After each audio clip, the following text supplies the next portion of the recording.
Hyouma's face shone with joy. "I got it! I drew the right one!" Hyouma, as a magus, understood that he was not type suited to combat.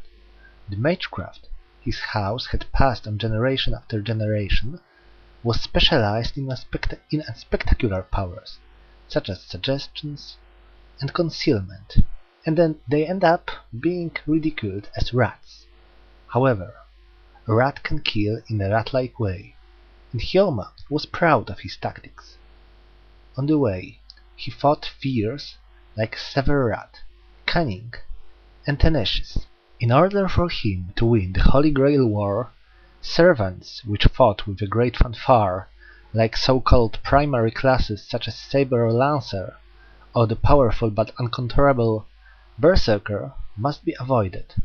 Even considering his own rank as a magus, he did not believe that he could put them to any work, nor could he allow them to fully exercise their strength. Assassin was the most fitting servant for him. There was no mistaking it. However, the heroic spirit which must be summoned as assassin was fixed. This would also mean that, as soon as one's own servant is known as to be assassin, countermeasures can be worked out. Following on this, Hyouma saw a completely unknown servant, or at last one that had never participated in the Grail War before. A serial killer with a little history, while possessing the monstrosity befitting a heroic spirit. In other words, Jack the Ripper. Hyouma jumped for joy and tried to rush over to Jack. However, she spun around, turned her back to Hyouma, and knelt beside the pitiful living sacrifice, Reika. "Are you all right, mother?" When the girl addressed her, two sounds seemed to somewhat overlap. It was a strange sound, as though she pronounced both mother and master at the same time. "Oh? Whoa, wait, hold on, hey!" The girl took no notice of Hyouma's call to stop. "Please wait. We'll help you now. It's okay. It's going to be all right. It hurts. We're sorry, mother. Please hold on a bit longer." Jack gently stroked Reika's hair with affection and turned to face Hyouma once again. "You are a servant assassin. Your true name is Jack the Ripper. That's right, isn't it?" Jack nodded shortly at Hyouma's words, without any of her endearing gestures. So far so good, but to Hyouma the problems were just to begin.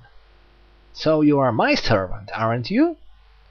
The icy blue eyes flashed like jewels.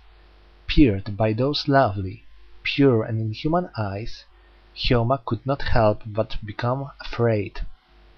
The three command spells were carved into the back of his hand.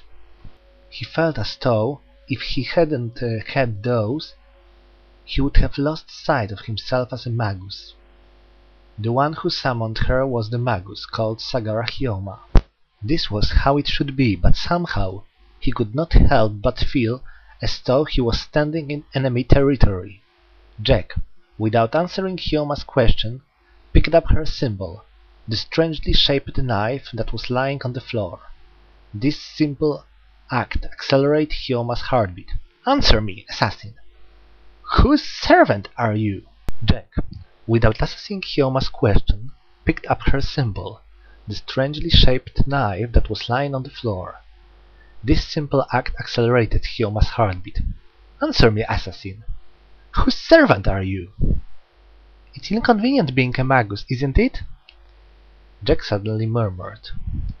"Perhaps not small spells, but when it comes to the big spells, you have to put it into words, don't you?" "What about it?"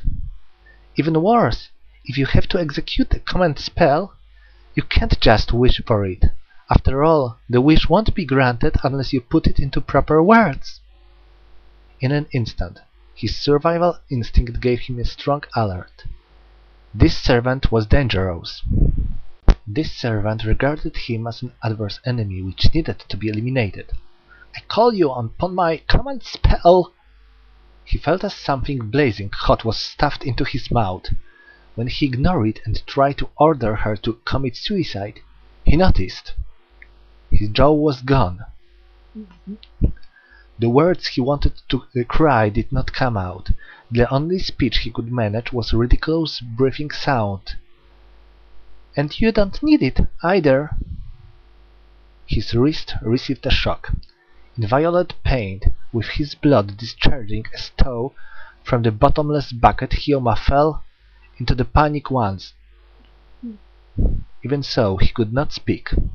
At this moment, Sagara Hyouma, having lost his capability of speech, was less than the rat, simply reduced to a piece of meat. Having confirmed this, Jack walked over to Reika once again. "We'll fix you now. It might be a bit uncomfortable. We're sorry," the girl informed her, deeply apologetic. Perhaps it was because how sorry she looked.